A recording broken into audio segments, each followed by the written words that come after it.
Hello and welcome to All For United WFC.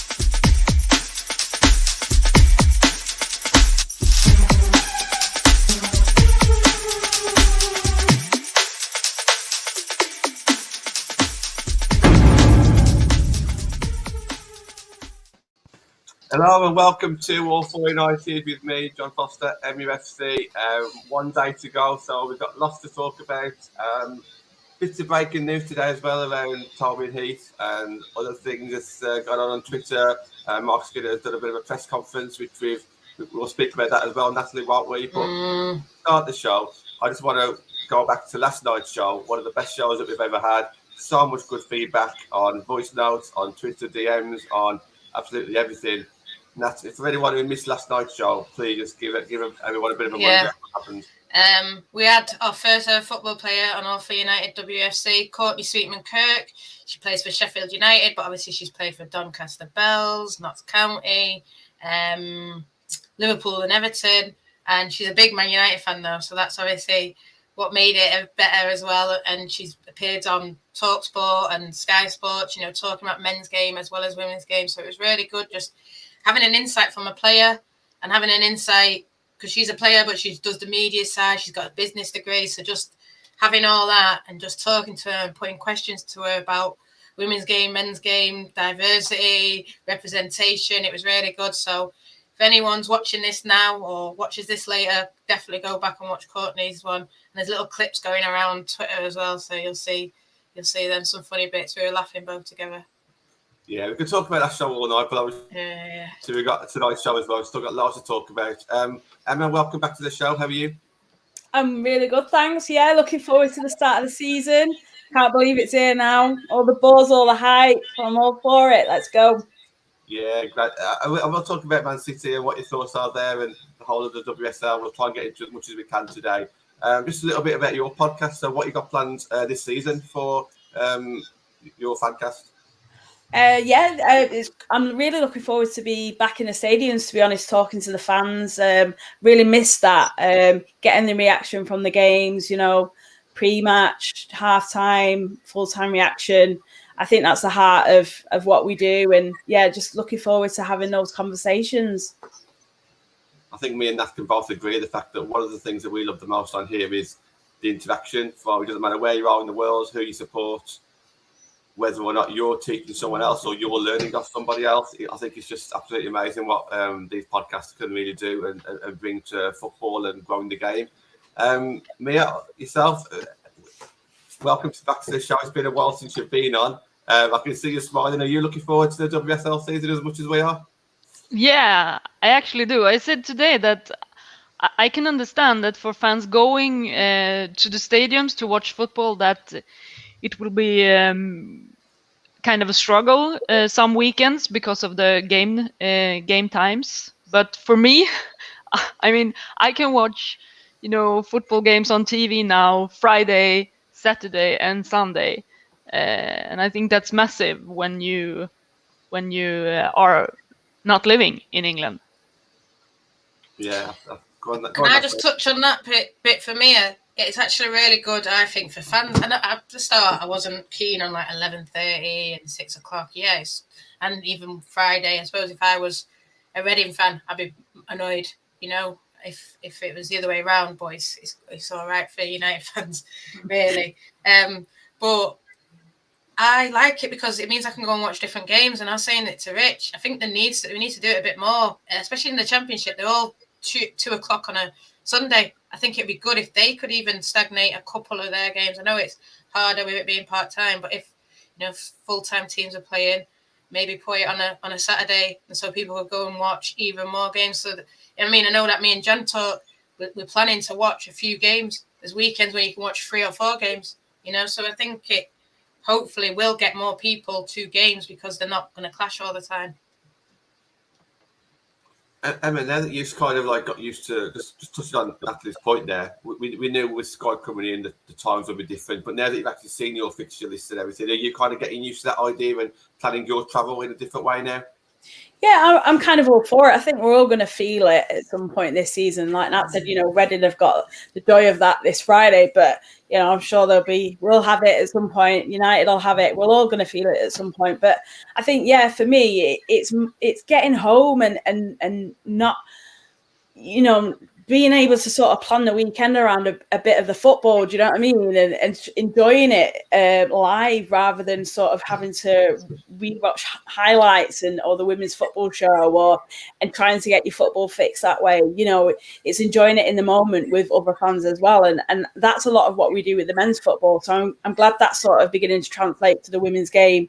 And there are fans that do like to travel to many games and enjoy the women's game as a whole. So I think that obviously offers fans more opportunities too. Yeah, and I think that's something that I've got into as well now because obviously I'm a Man United fan. I always will be, and I'm not anybody else. But I think one thing that I've learned more from the women's game and took away from the women's game more than the men's game is when our players leave our club, I'm still kind of attached to them in some way. Not all of them, but say, for example, Jess Sigsworth, who has been with us from day one, who interacts with us on Twitter, I now want to see her do well at another club. And if it means that it's only like a half an hour or an hour's drive away, I don't mind going and supporting her in that sense. And I do it on the weekend, going to Coventry. Even Rio Hardy, the fact that she's a United fan, never played for United, I'm looking out for her. And I feel that I never do that with the men's game. Once you've left. Obviously, you wish them all the best, but that's pretty much the end of it. What do you kind of feel about that, Emma? Like once players leave you, are you still got that emotion? Are you still got that attachment with them, or what are your thoughts around that? I kind of feel that. I kind of felt that a little bit when McManus went to United, to be honestly, because she was obviously a part of the Man City setup for a long time, and she'd offered that bit of longevity. So there is some sort of pull on that, I suppose. But just on an overall kind of feel for it, I just like to get a better overview of what other clubs are doing. And I don't necessarily feel that we all get that, especially when it comes to obviously talking about oppositions and things like that. I mean, you yourself, you're trying to keep it diverse as you can, obviously having different fans from different clubs on the show. And I feel it enables us to have better conversations as well. Go on, Natalie, because I could talk about this all night. Go on. No, I just wanted to kind of hit on that because I mentioned at the start of the show about us learning, and we learn off you, Emma, about Man City. We learn off Scandinavia from Mia, and obviously there's people in the comments and people on Twitter who are learning about United. They learn off us, and that's what it's all about for me. And I think that's why I want to try to open it up to as many people as possible to get that education. Yeah, John's hit the nail on the head. I think when you said the original thing about the way that we're going to see different teams, and even having Courtney on, like, how did I get Courtney on? Just through going to watch Sheffield because Charlotte Newsham was there.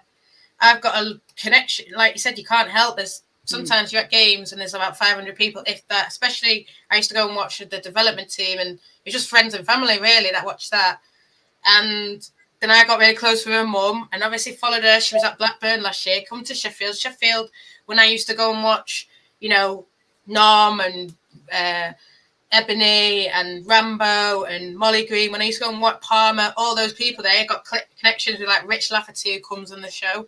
So you end up making all these connections with players.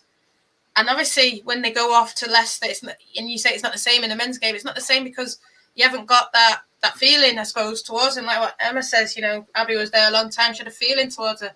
Now I'm sort of I was so upset when Amy went, but now I'm getting a feeling towards Aoife. And Emma said that we would, but I'm getting that feeling towards her because she's going and saying things like, we know what the fans want and we're going to do it for the fans. And that makes you, just gives you that extra energy, that extra bit. You want to give it, give back the passion that they show. And, even the way that Courtney was sort of like, this is what we want. We want the rivalry. We want the passion. We want fans shouting, singing, doing this. And of course, you're going to shout at the ref. You're gonna be biased. You're gonna shout for your team. You're gonna do all these things. And it's they want it. We want it. It's what makes football so great. I even said to Courts, and I know Emma's here, and even with Mia, like, it's different when you play Reading to when you play City. or at Chelsea, it's big, it means something, it matters. You want to beat City even more than when you want to beat Reading. You want to win all your games, but the feelings are different, and that's the way it should be for everyone. Everyone should get those feelings when it's a derby or when it's a big game like Chelsea Arsenal. I know it's a derby as well, but that's what makes football great. It's because you get those different kind of feelings in your gut and makes you do some crazy things. But we all love it, and we're all friends here sitting together, and we'll have all different types of people to tell the story. It doesn't matter, but we all love football the same way, or even different ways. It comes down a lot to accessibility as well. I think it's worth mentioning, obviously a lot of the women's players, they're so personable and they're interactive and they connect with the women's fans as well. And that's something you don't necessarily get with the men's game, especially at the top level. So I think, fans like that, we embrace it, and it makes it all for the better as well. Just before we move on to a few interesting topics that's come out today, hit the thumbs up if you want to wish Ella Toon a happy birthday. She's going to be a massive player for us this Go on, Ella. Happy birthday, mate. Going around about her childhood and everything. So, go on, Ella. We're going to be saying that tomorrow a lot louder. So, yeah, brilliant. Yeah. So I just want to touch on a couple of comments here. So Dennis has put this one on the screen about potentially Russo going to Brazil. I think, go on, Nat. I know what you're going to say. I think he means Fuso. Fuso's been picked. Yeah. But it's what it is. Obviously, she's going to go and play for a team. I know people then compare it to Cavani. Cavani stayed at home because Brazil's a red list country. So obviously, when she comes back, she'll have to isolate. But she's 19, if that, 18, 19. Of course, she's going to go and play for a country. She's not an established Brazilian national team player. I have no problems with her going there. If she misses 2 or 3 games for us, it is what it is. She's just starting her international career, and we can't begrudge her that. We wish that she didn't have to isolate and all this, but it's the rules, and I think hopefully the club back her in doing it. I think they will, because it's what she wants. So I'm no issues with it. I wish her all the best and hope she goes and scores a few goals and cements her place now. I was going to talk about the Mark Skinner press conference a little bit later, because I'm going to hear Mia's thoughts on Tobin Heath and the likely move that she's going to go somewhere else in England and not United. But before we do, Stuart, who's always in the comments, thank you, Stuart, for always interacting. We saw his press conference. So, Nat, I'll just stick with you just for a second. We were talking a little bit about Tooney. We spoke a little bit about Tooney before the show. In Mark Skinner's press conference saying he needs to have a look at the players before we sign any more players. I mean, I've sent 2 voice notes about this, and we know that our squad isn't quite there yet. I think the one way of looking at it is Mark's trying to give the politically correct answer. He wants to kind of say, right, before I start bringing anyone in or shuffling anybody out, let's have a look at what we've got first. So we are short on strikers. We know that Ella Toon played a false 9 against Rangers. What are your kind of thoughts on that kind of press conference, what you saw? I love Tooney, but she's not a 9. And I think when she played it in Rangers, I even said to him, Tooney's not a 9, go out and sign someone. There was talk that, we were in when Rasso was going City, and we were in negotiations. Whether he came in late and that scuppered a bit of those negotiations, who knows? I don't know. Obviously Champions League probably played a factor as well. Can't deny that. But I think it's clear the fact that we were in for Rasso shows they need someone anyway. So I don't think he was denying that we don't need someone up front. I think he was just, because there's one clip that they did show, but then I've watched the full conference, and he just sort of says, and to be fair to the journalist, actually says the fans have been calling out saying you're weak up, so they proper grilling down, and he says, listen, we've got players who are multi-positioned, he sort of says. So that means can play in different positions. We know Tooney can play out wide and centrally. I don't think she's a false 9 or whatever, but it is what it is. We are where we are. I hope Russo was in the winning team. So hopefully, and she played about 20 minutes versus Brighton. I don't know if she'll start versus Reading, but that's where the hope is, isn't it, really, through Russo? I know Chamberlain's come out today and said it's like a new signing, but you don't want to hear that as fans. You don't want to hear it's like a new signing. It's this. You want to see a new signing coming through the door. But he did say, you know, we're going to do this. It sort of like sound like we're going to make do until we highlight the players that we want. So that makes me then think, oh, okay, so you're saying you're waiting until January. He didn't say that, but read between the lines, that's what he's saying. I mean, Carrie Jones is there. I'm hearing big things that she's getting bigged up. I love Carrie Jones. Tara Braun signing new deals. Talk that Carrie's going to sign a new deal. Obviously, that's what we want. Youth, courage, and success. That's the Man United way, bringing through the young players, men's or women's. And I think Carrie is good enough, you know. But I worry, say, if you've got a Carrie versus Chelsea, you know, and all this, Leah could play. It's just not what I don't know. It makes me angry a bit, but it is what it is. I think it's sort of make do until, and whether that's his decision or a bit of the club's decision or the people, they can't get them until a certain point. I don't know. You know, there was talk, Willie Kirk was talking, they wanted someone, but the club won't let them go. And maybe it's, you know, he said he's only been in 30 days. So maybe it's a bit of that. Coming in late and he can't get who he wants, and he will get them in January. I hope it's that, and I hope he'll be back, because there's no point in him coming in and just being in a similar situation, not being able to get the players that he wants. Go and give him the players that he wants. But yeah, we are where we are. Just got to move forward and do what we do best. Get behind the team, support them all the way. And you know, it's the fans are upset based on what we're hearing and what other teams are doing. Of course, they're going to be upset, but you know, it is what it is. Let's move forward. There's got to be a point where we've got to stop being upset about what's happened over the last 3 months, 6 months. We kind of draw a line under it and say, right, this is a new season now, and that's kind of what's on the thumbnail here. It's time to get behind our team. We've got a new manager. We've got some new players. There's things going on behind the scenes regarding facilities and this, that, and the other. It's time to just put that to bed now, to start with a new season, and surely we need to start that season with positivity. And I think we've done that quite a lot in the last couple of months. We have seen a massive difference, and we don't need to go into it now, but we mentioned it on previous shows about since Mark Skinner's arrived, there has been a bit more positivity around the fan base, mainly just because I probably block everybody who's negative on Twitter anyway, so I probably haven't seen it. But sometimes you've got to do that. Mia, just before we talk about Tom and Heath, just what are your thoughts on the transfer window for Manchester United now? For Manchester United, I think I was just talking to a friend about this right before I joined you here. We're talking about the fact that a lot of the WSL teams lack depth in some position. The top 4 or 5 teams, they lack depth in positions, all of them. I mean, Chelsea defenders, Arsenal and Chelsea, I would say DMs, and then Manchester United striker, perhaps. I think, yeah, and Man City also defenders at the moment.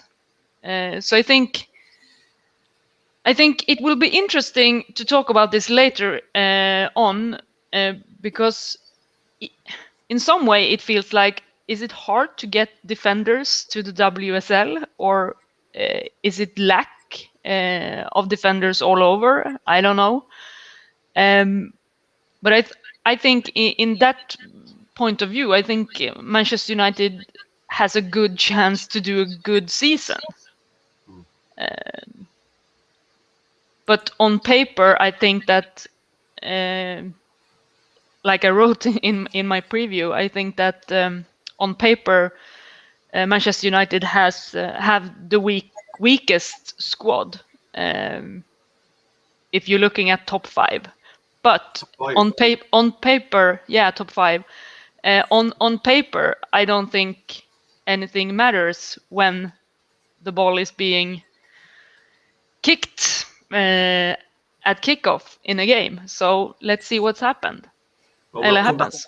We'll come back to that, because I know Natalie wants to talk about that as well. So I have got it written down. I just want to try and get as much in as I can. So yeah, we'll come back to that top 5 thing, because that's going around the fan base for quite a bit, isn't it, really? Emma, we'll talk a little bit about City as well. But just what are your thoughts on United signings, have they kind of like, is there anything there that kind of scares you a little bit? And talk to us a little bit about Man City, about everyone who you've brought in. So obviously you've brought in a different caliber of player. So I'm guessing you're probably slightly more happier than maybe what we are with the kind of caliber of player. But I'm coming out of this thinking that 75% of our squad has actually improved when it comes to position. But unfortunately, we've just lost a lot of key players when it comes to strikers. Yeah, I think in terms of with regards to City, I'm kind of pleased with the business that we've done so far. It's not yet over. If Tom Gary's got anything to do with it, if do you know what I mean? So yeah, interested to see how that one plays out. But I think it's the injury side of thing that's more concerning to me at the moment. A lack of preseason. Obviously, we had a game against Real Madrid midweek in the Champions League, and we looked pretty lackluster. And I think, obviously, lack of pre-season certainly reflected in that performance. Really pleased with the signings that we've done. Really excited about Lasada. Really excited about Buddy Shaw. Can't get anything but excited about what she can potentially bring to the squad in terms of goals. And there is obviously an expectation on that, given that, you know, last season we were struggled in front of goal in terms of our end products and the final finish. So she's got quality in abundance, and I'm really excited to see what she can bring to the side. Ruby Mace, rising star, a young prospect with bags of potential, which is always exciting. You know, we like to bring in youth into the side and see them grow and develop, and that's certainly a great prospect for the future. Who else have we got? I'm just really genuinely really excited. We've lost a lot of players as well, though. You know, we've lost 8 players, and I feel like we've covered potentially. I think we've brought in obviously a lot of versatile players. Alana Kennedy, you know, I was pleased to see that done, to be honest, given the strength of the back line. You know, we're looking a little bit thin there at the moment. So yeah, it is exciting. It's just that lack of pre-season that's a bit of a concern, I think, for fans, and obviously I think that showed midweek. With regards to United, I think once obviously the appointment of Mark came along and the business started to be done, I think there are a lot of players that potentially were earmarked under Casey Stoney that I think we talked about on another podcast last week, that potentially have been done. Obviously, there were a lot of names circulated, deals that weren't done. Obviously, I know you were really keen to get Tobin to commit to United. Obviously, that's not looking to happen. But I think this season is going to be very much a bit of a building process, you know, and I think, like you mentioned about Mark Skinner, I think there is probably some players there that he'll keep his eye on for the winter transfer and look to bring in and strengthen the side, see what he's got, see what he can, you know, what he can bring out of the players, and utilise those players within his squad at the moment, and see what he can bring, what they can bring, you know, this first half of the season, and then take it from there. I think it's interesting that you talk about the January transfer window, because me and Natalie kind of not putting our hopes on it, but we're thinking that we might be active in certain positions, and we'll discuss that shortly as well. But let's just jump on to the Tobin Heath thing. You know, the comments blowing up really. Mia, just what are your thoughts on? We've heard rumours for a couple of weeks that she wanted to stay in England, and Arsenal being the likely one. So we've kind of come to terms with the possibility of that happening. So I come to terms with it. I'm not particularly happy about it, but this is women's football. What I've learned over the last 3 years is kind of normal, and I'll bounce back to Emma in a bit to kind of hear her thoughts on this. But Mia, your thoughts on Tobin now going to Arsenal, especially having played for United and showing so much love for United in one season, now looking like she's going to be joining Arsenal? Yeah, I think this is what I said before. I mean, do Arsenal really need Tobin Heath, her position? But would you say no to Tobin Heath if she wanted to sign? No, you don't. So I think that's what we're seeing. We're seeing Arsenal get getting the chance to sign a player that will most likely appear as a starting player, but then we're gonna have to discuss the same things that everyone said about Chelsea. How are the players gonna be happy and satisfied and all of that? I mean, I think I don't like saying this, but I think that signing and if Arsenal can keep their players fit this season, that will make them a title contender. Because that's a player who knows what it takes to win and what has to be done to win. And I mean, I've seen Arsenal play. I think 2 or 3 games now preseason. You can already see that they are influenced by Jonas Eidevall. And I think Chelsea is going to have a really rough time on Sunday playing them. So I think I'm happy that Tobin Heath probably won't take part in that starting 11. And it seems that Chelsea will be lucky to escape her once again. I mean, they haven't played with Tobin Heath in a team in the WSL yet. So looks like we are lucky yet again. I just want to bring it to them. So obviously, just your thoughts on Tobin still staying in the WSL, but also obviously you follow women's football more than myself and Natalie, and it's just like the done thing now. It's players going from one club to another.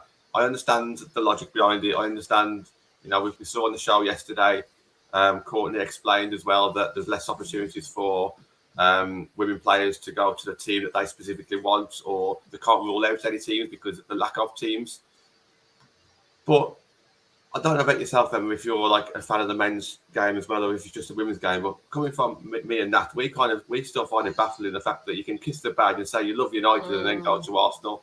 And sorry, Nat, to put words in your mouth, but this is the way I feel, and I know we've spoken about it. Don't kiss the badge. That's what they should stop doing. Kissing the badge. Don't kiss it. If you know, don't kiss my badge then. That's it. Period. Genuinely, when Tobin Heath scored that goal against us, I felt that passion when she scored that goal, and I genuinely believe that United through and through. Look, I've never seen as many a player as Tobin photographed in so many different club shirts.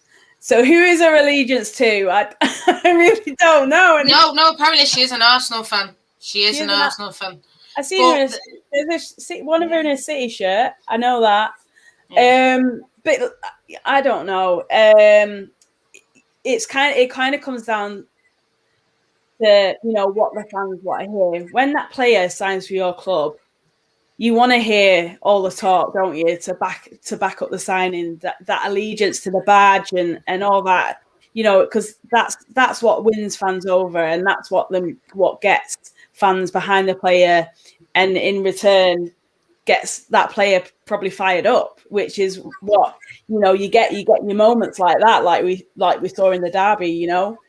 I'm really, to be honest, I am quite surprised that she wanted to stay in the WSL, given obviously the factors surrounding the other players that obviously have returned to America in the NWSL. I don't know how big a part she could potentially play for Arsenal. Like Mia said, it's a bit of a surprising move in that respect to me. I think her game time will be relatively limited when you look at the other players in the squad. Not saying that she's not a top quality player, because she is, and she can certainly come off the bench and contribute in games, and that's what you want. But yeah, it's a bit of a strange one for me, that, to be fair. And in all honesty, I could have saw her staying at United, and I believe that could have happened. I just want to say, if we got Champions League, if we got Champions League and she still went Arsenal, that's all I've got to say. in terms of what Mia says, I agree. I think this makes Arsenal the favourites, in my opinion. I think what Emma said about City not having a pre-season, I don't have a clue why you didn't have a pre-season. You could have had a couple of games. You could have, yes, you didn't have a lot of your, you probably only just got players back, but, when Tooney came back, that's when everyone came back. So you could have, and I get that some of them probably got extended, but to sort of have your first game as Real Madrid, I thought was a bit strange. And I think Real Madrid probably be kicking himself that they didn't win that in a way, not in a horrible way. Whereas Arsenal, they had the players back quickly. They played a lot more games. Their pre-season has basically been the Champions League qualification. They've looked good throughout that. And then I think if you add in Tobin, bang, they're going to win the league. And that's who did I have? I had Chelsea, I think, winning the league. But for me, it's changing. It's Arsenal now. And then what, like Mia says, they've never played against Tobin, but they will eventually. But by the sounds of it, but I think it's Arsenal's now to lose. It all just depends if they can keep themselves together. I think with Arsenal, there's always a lot of stuff that goes on. Can they stay fit? What's going on in their mind? Probably more than anything, because they've always had good players. I think. I mean, when we've talked about Frida, and Mia's been on and talked about Frida. I think she's a good player. Add Toby on the other side. You're winning the league, in my opinion. But in terms of what Mia said as well about the top 5 thing, this is what I can't get my head around, Mia. And I know you love your Swedish people. And then listen, we sat there and said Anna Evergaard. That's who I'd have having tomorrow at Man United. Of course I would. But maybe even I'd have Benison as well. After that, Tony Duggan, Kenza Darley. Mate, it's no better. Kenza Darley or Vida Borarisa, please, even Mia, please. It's not a competition. So for me, I think I went and watched them play Aston Villa. Of course, they beat Aston Villa, but it was tight, It wasn't walk in the park. If Villa had their striker, which they've obviously done now, they probably would have beat them, That's Villa were all over them. And I think with probably their weakest in midfield, because I don't see anyone, that kind of player who's going to win the ball and break up things. They've got, I don't even know who they got. Izzy. Izzy's good. But other than that, there's no strength in that midfield. I think, that was how we sort of beat them. I think Zelly dominated that thing and was just playing balls. And I think, listen, we finished about 15 points in front of Everton last season. Of course, that gap's going to close. But everyone's like, oh, Everton are going to finish top 3. Everton are going to win the league. Foolishness, mate. They'll finish 5 points behind us. It was 15, now it's 5. That's it, mate. So I want to hear what Mia says, because obviously she knows all these Swedish girls. She knows them, knows what to expect, knows what they're going to bring. And Everton's her team now, not Man United. Yeah. I've switched from Chelsea to United to Everton now. So now I'm speaking as an Everton fan. Okay. Yeah. It's okay. I think that for Manchester United to be ahead of Everton, they need to have all their players fit. I think Everton will not suffer as much with a long season with many games like Manchester United. That's one take. The other take is that you didn't see the Swedes play versus Aston Villa, right? Doesn't matter. No. Doesn't matter. Yeah. I think in terms of what Everton missed last season and was lacking in, that was defending. That's one thing. And I think that if you saw Natalie Björn play she even got to start as center back ahead of Magda Eriksson for Sweden. Very well deserved. She's a good player, ball playing center back. I think she's Sweden's best center back when it comes to breaking lines with passes going through the midfield. And then you have a player like Hannah Bennison. And this is where I'm going. I'm saying if Willie Kirk can get Hanna Bennison to, like we say in Sweden, blomma ut, flowering out, then he has a world-class playmaker in her. And then you have a player like Anna Anvegård, and I'm going to tell you a story about her that I'm not sure you have heard, but Anna Anvegård, she wasn't even in the highest division before she just came out of nowhere and became a top scorer in Sweden for like 2 years in a row. Kosovare Asllani has said that Anna Anvegård is one of the best box players she has ever seen. And that's true. I'm not denying Anna Anvegård. I would have taken Anna Anvegård. I think even Man United are in for her. I'm not denying. We should have boxed that off. They should be beating us to players. She's a better striker than Stina Blackstenius, because Anna Anvegård, she's good with her back towards the goal. And I think that was... Anna. I'm saying Vida Bo-Risa versus Kenza Dali. That's what I'm saying. I'm saying Bo-Risa will dictate that midfield versus Everton. Yeah, and I can say that in terms of that, I would say I can say Hanna Bennison versus Vilde Bo-Risa. And I still say Bo-Risa. Yeah. That's what I'm saying. But I get there's more than three. There's more than one in midfield. Yeah. But obviously, you're looking at who's going to influence the game the most, John. And no, that's what I'm saying. I think that will be Bennison for Everton if Willie Kirk. She could be a top playmaker. You would never see that ball control, and it's a reason why they said she was the world's greatest talent. I'm telling you, and what I do think that Everton lacked last season was a goal scorer. They lacked a goal scorer that could score from every angle with no obvious opportunity to score. And they have that in Anna Anvegård. It will all comes down to if Willie Kirk can get his players together to perform, because that's hard. With so this many. This is what I want to say though. They've given Tony Duggan the number 9. And so you're telling me Anna Anvegård, and I think Anna Anvegård's better than Tony Duggan. But you're telling me Tony Duggan's just going to come and just take the number 9 and not play? They're going to play Tony Duggan over this Anna.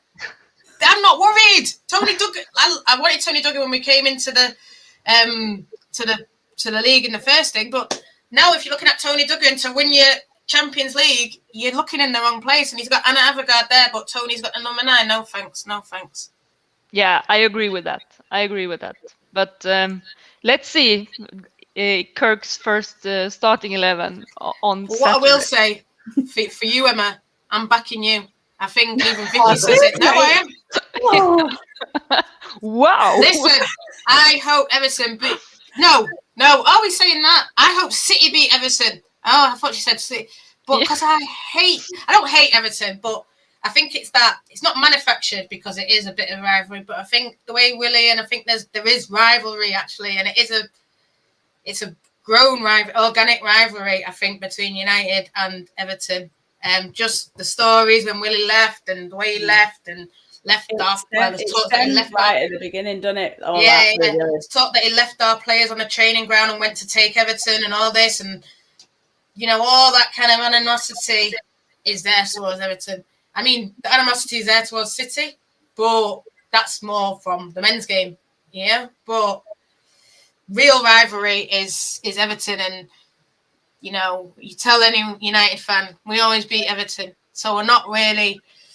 Yeah, I think they'll be closer, but as Fergie says, lads, Spurs, girls, Everton. Yeah, it always feels a bit like that though. Start of the season, everyone's sort of like, "Oh yeah, Everton's done good business, and everything they're going to do well," and and they have. And then you look at the end and you're like, "Where are they?" Yeah, they have a pretty decent run, don't they, at the beginning of the season? Everyone's like, all right, okay, everyone's watching what they're doing, and then it just sort of peters out a little bit. Out, yeah. But we know we can't upset our Everton fans. Well, the thing is, this debate has been going on since the start of the transfer window, because Everton started off well with the transfer window, and I completely get it. I mean, just to finish off on this, I mean, what are you kind of looking over your shoulder at Everton? Because for me, if Everton have got aspirations to finish above United and get into that top three, they've got to be winning you on the opening game of the season, because they're not going to pick up too many points off the big three. I call it the big three regarding Arsenal, Chelsea, and City. Surely, if they're serious about breaking into the top three, then they've got to win you, haven't they? Yeah, well, I think that could be said for a number of teams, though, isn't it? Taking points off of the bigger teams potentially does throw a bit of a spanner in the works, doesn't it, for a lot of clubs? But I do always feel that the league does become more competitive, and those bigger signings, the signings of intent that Everton have shown, it shows that they want to compete and they believe that they can compete as well. And it's got to start showing, hasn't it? And I think if they fail to obviously do all this business and don't really get anything in return for it, then obviously questions will be asked of Willie Kirk. And it seems to have been a very long process for Willie, getting the players in that he wants to work with, that he sees as part of his plan for the future. And it has almost felt like it has been a long kind of process. So, yeah, when is that going to start reaping the reward for Everton? I don't know. We got someone in the comments called Jinky. I don't know who you support, but I'm going to come back to these. It looks like is it championship EFL? Listen, Jinky, we're here for it. We're here for the bitterness. Now. We're here for the saltiness. Do you not know? Now, lad, we've already won a trophy under Taylor.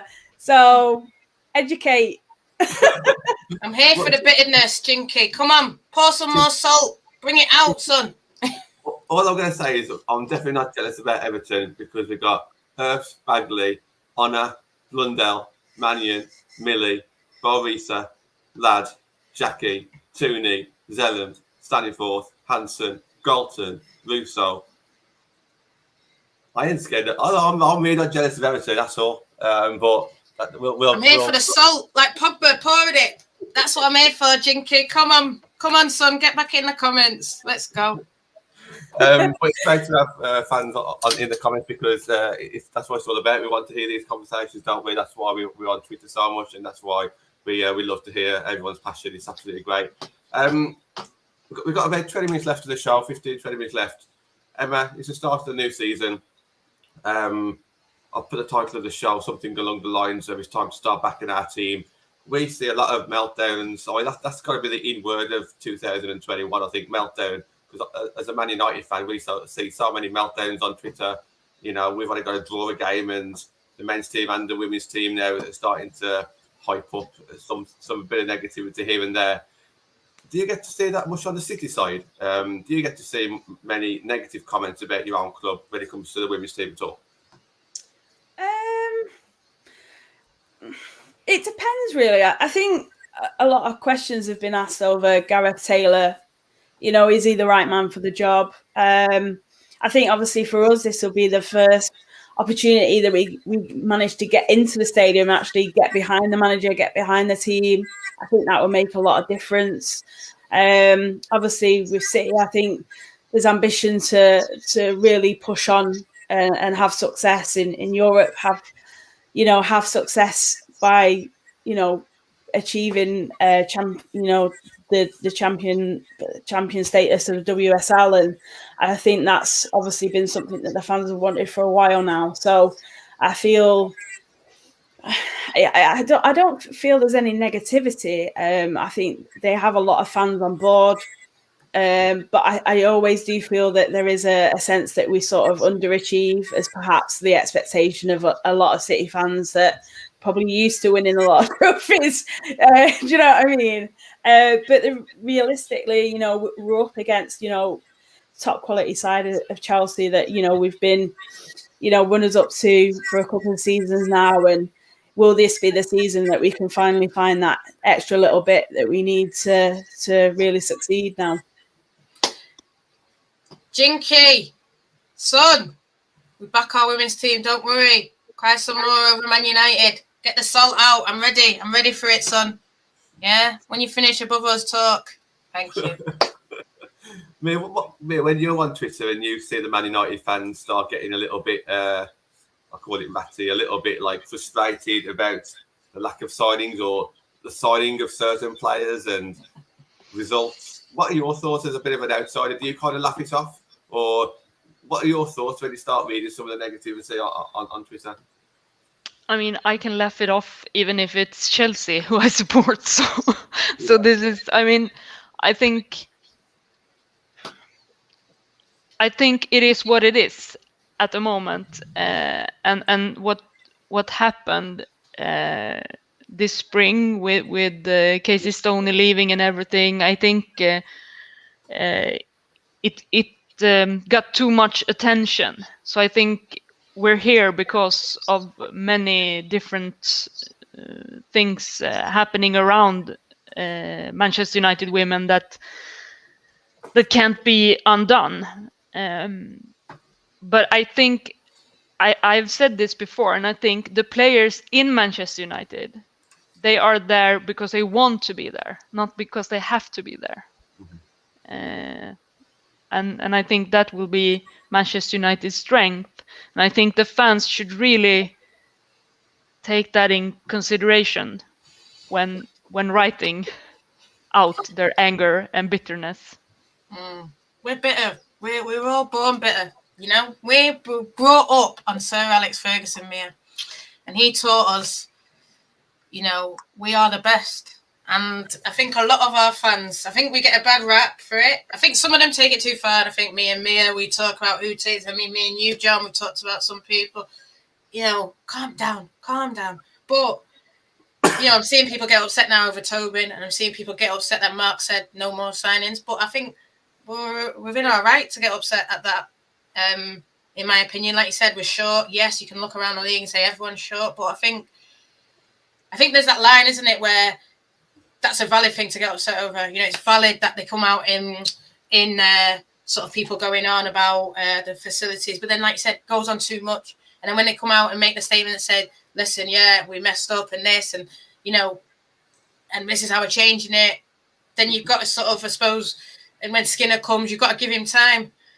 And there's still some same people probably still go banging on about what happened, you know, thing. Listen, no one's saying it was good. No one is sitting here and saying what happened was good. We're just saying this is where we are, and, you know, it's about supporting them now. And then, like I said, we're brought up on that Sir Alex Ferguson way where we want the best. We'll always demand the best. And, you know, this is why I love her, Emma. This is why I love Mannion. And there's a quote that's just come out now. Well, we know top 3 means Champions League this year, and the supporters have been very vocal on social media. They don't want to settle for anything less. We want to match that, and that's what we want as well. And, you know, that's it. We just want the best. We want to be at the top. We want to be competing. And people might say, well, what gives you the right to say that you should do that? You know, you have to invest to do that. Yeah, obviously we have to invest to do that. And we all thought with Tobin and Press and all that, that's the avenue they were going down. And then obviously you hear different. But, you know, we should have, in my opinion, and she said it at the time, it was we messed up. We didn't get it. And Mark saying, I'm coming here to rectify what happened and make sure it happens right. You know, they're all saying they're aiming for top 3. That's what we want. Why shouldn't we? You know, and that's why it goes back to the Courtney interview. You know, there's more fans now watching. There's more fans saying this. And obviously they're going to look at the badge and think, this is Man United, you know. And people might say, oh, you should give them time. And yeah, give them time. But if it's not good enough, you're going to hear it now more. Because I think, you know, it's on telly. Everyone can watch. Everyone can see it.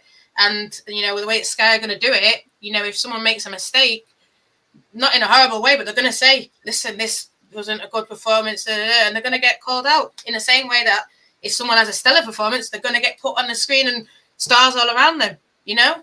This is what we want to see with the women's game. We want to see how Chelsea beat Arsenal, and if an Arsenal defender, Leah Williamson, makes a mistake, you've got to say, this wasn't good enough and she should have done this better, you know? It's not looking to sort of bring anyone down. It's just looking to grow the game, because we talk about the men's, and, you know, I know people don't like the men's and don't like how it goes, but, you know, with more professionalism comes more expectations, comes more demands of fan bases.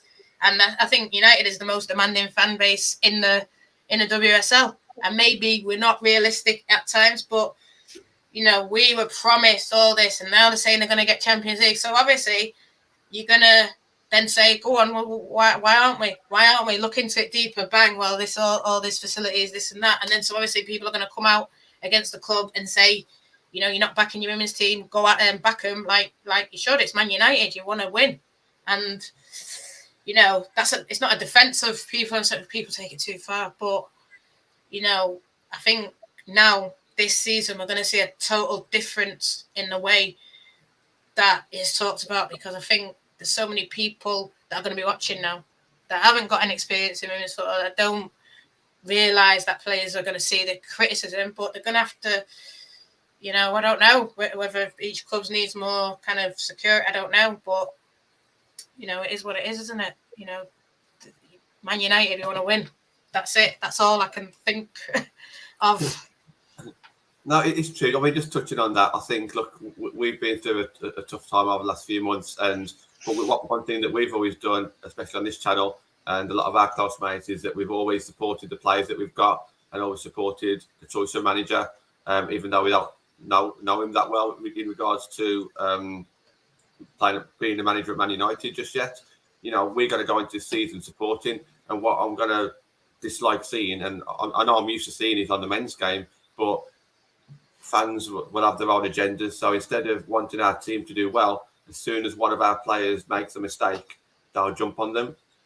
So, for example, if someone likes Bagley more than Earps makes a mistake, they'll start saying, oh, I knew Bagley should have played. And now I know that's normal. I know that's normal in the game. But that doesn't mean that's not going to help the team whatsoever. That's not going to help Mary Earps play better going forward. And that's just an example. We've got to see it all over the midfield, definitely. Probably see it on up front as well. So that's what's going to frustrate me the most, I think, going into this season, where you've got fans actually looking out for players, their favourites, to kind of do better than any of their competitors when they're actually the same team.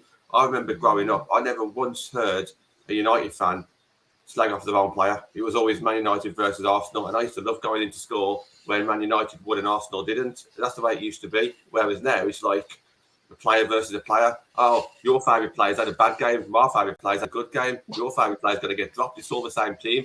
And this is the way it's going. I don't know if it's social media. I don't know if it's fans looking into so much detail week in, week out.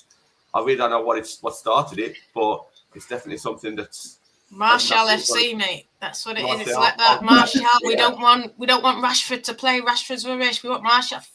I don't care, mate. I want 3 points. That's what I am. I'm 3 points. FC. Don't care who plays. Get me the 3 points. And if that makes them upset by saying that, then okay. But I want the 3 points. And I think Aoife gets it, because I think the first interaction I had with her, someone was saying, I said, I don't care. I just want to get in Champions League. She went, so do I. And that was it. And that's it. So do I. Yeah, we want to. It's all you need to hear, innit? Yeah, don't care what your name is. When the club's ambition, the players' ambitions matches your own, and you can feel it, then you're going to back it, and that's it. And you'll believe that you can achieve it. What's the point? Every club has got, we're all level peggings at the start of the season. Every club's got the same opportunity. We all play the same amount of games. We've all got the same amount of points on offer. Why not? Mm-hmm. And that's what I think then has caused a lot of this negativity. And then I think a lot of people have then run with it in their own direction, because we felt like United's ambition didn't match ours through the fault of their own. And like I said, they're trying to say that they've changed it. Let's see then. The proof will be in the pudding. The proof will be in the pudding.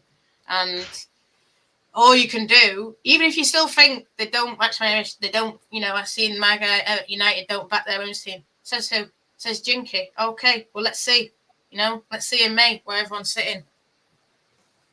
A few questions in the comments. Atanu tends to come on Fridays. I was actually on Atanu's show this week, so please check that one out. The United Star. Great lad, Atanu. So he'll be probably back on next Friday. He's doing some great work over in India. So, I'm sure he'll be back on soon as well. I'll stick this one up, and Emma, you can answer this one from City's point of view as well, and we can go around the table on this one. The realistic expectation from, say, City this season. I mean, can you see you like winning cups and get in closer in the Champions League, or what's your kind of thoughts? Because in my opinion, your squad has strengthened this summer. Yeah, I think we've strengthened, but I still don't think we've got what we need. It's hard to really make judgment given the limited opportunity that in terms of pre-season that we've seen, Gareth Taylor's ideas for the squad and how he sees players in their positions and one thing and another. And there's a lot, I think, of mitigating factors, I think, heading into the start of the season. I'm concerned that we're going to get off to a slow start again, which I think in return could cost us in terms of competing at the top of the table. I think a good cup run is a sure possibility. FA Cup, I would love to have a day out at Wembley because we missed out on last season. Yeah, so yeah, I am a little bit worried. I think maybe too soon for us this season, potentially a season, and then building on and really pushing hard next season. Champions, I think we can finish top 3, but I think it's going to be a difficult one for us this season, if I'm honest. Mia, I know that you don't think that we're going to finish in the top 3, but what about City? What are your expectations on City and also United in the cups? I kind of agree with Emma said about City now. I think City gonna finish second again. And now I hope Chelsea will win. Of course I do. But I think that Arsenal will I'm gonna go for Arsenal winning the league, Man City second, and Chelsea third. Wow. Yeah. I don't want it to be that way. Yeah, that's it. I don't want that. Yeah. At all. Like what I want. To be fair though, I prefer Arsenal over both of you guys. Sorry guys, that's it. Yeah. Thanks. Not that I don't love you two. I love you two. We but I just try don't love to be to bring love to Manchester United, and this is what we get. No. I love you, Mia. I love you, Emma. I just don't love the teams that you support. That's it. Yeah. And it's not even that I don't like Chelsea. It's just some of the Chelsea fans get on me nerves. Yeah. So you never answered. Sorry, you never answered United in the cups. Can you see us maybe getting a little bit closer in the cups this year, Mia? Yeah, I think it will come down to how the league will play out, because I think for Chelsea, I think they are gonna have to go for the Champions League, and if they stay in the Champions League, I mean, in the long run this season as well, I think that leaves room for other teams in England to win the cups. I mean, the FA Cup and the Continental Cup, and I think United will probably be a really strong contender in that cup, because I mean, we see how coaches select their starting 11s for these games. Gonna be competitive, but I think that I can definitely see United play a final, maybe. We'd love that. I would like to see United get to a final, to be honest. Yeah, it's long overdue, and you've shown that you can do it. And I feel Skinner, he's a really good manager. And I do believe he'll get you playing well, and it'll bring out the best of some of the players that perhaps you've not really seen the best of, or not had the opportunity of seeing the best of because of injury. I think a lot of it is going to be about these players. Look, Emma and me are already writing them off, United, sorry, girls, sorry. But that's what they're going to do. Millie did a little interview on the Man United channel, United Daily. Check it out on your app. But she did an interview where she says she wants to prove now, and I think that's it. Everyone's got a lot to prove, and I think something that Mia said at the start, you can say on paper, but it's who wants it more, I think. And I think that's it with a lot of games. Who wants it more? Especially like, you know, we see Reading beat us, they wanted it more. Brighton beat us, they wanted it more. Brighton beat Chelsea, they wanted it more. So a lot of these games, who wants it more? And, you know, City are in Champions League, Chelsea are in Champions League, Arsenal's in Champions League. That's even more games for them. We want it more. And that's what it's about. And, you know, they're coming out saying Champions League, bang, go and show that you want it. And I think fans are going to have a massive impact, massive impact on all of it. So, you know, it's about fans going out there and being a 12th player, in my opinion. And you know what we're about. So who knows? Let's see. We'll just go out there and do the best. And we're 24 hours away of actually the fans actually being at the ground and being a 12th player now. So, look, we love our club and, you know, we can't wait to be back there. We've been very vocal on Twitter and YouTube over the last 12 months, 18 months on the Barmy Army channel as well. So we've been out there doing the best we can do. And now, obviously, we've gone back to the ground tomorrow. Nat, I know you've been open about you not being able to go tomorrow, but you'll be back there as soon as possible. But yeah, we're going to be supporting in the best way that we can. And yeah, that is pretty much it. And we just can't wait to be back at the ground and getting back to see our players again. And we know that there's rules with COVID and everything, but we just want things to go back to the way things were, really. And it's such a happy part of our life, going every weekend to watch our players play. And we've managed to get through it over the last 18 months. If you had said 18 months ago, right, you've got to go 18 months without watching your team play, that would have been very, very hard. And for some, you know, somehow we managed to get through it. And, you know, I think everyone should be proud of how we've all kind of stuck together. Rival fans, men's fans with women's fans, men's team fans with women's team fans, and we've all kind of got through it together. So with only 24 hours to go, you know, we've got something to look forward to again. Emma, you've got to wait a little bit longer to see City play. Yeah, we're nearly there now. So we haven't got a show tomorrow night, but you can start looking out for some fan cams. So we are going to do something different now on match days. So we will be doing some things on match days, a bit of fan content. Not too sure if it'll be on YouTube or Twitter just yet, but if you're not on our Twitter, it's all United WFC. We've recently started Instagram under the same handle, and also don't forget to vote for us at the Football Content Awards. It's on our pinned tweet, so please check us out. We go live 6 days a week. We do 2 additional shows now. It's just started. That's 8 shows. And we've had a couple of people inbox us this week with some fantastic ideas to get involved as well. So we're doing the best that we can do to try and support ourselves and women's football in general. So up the Reds! Come on! See you later, guys.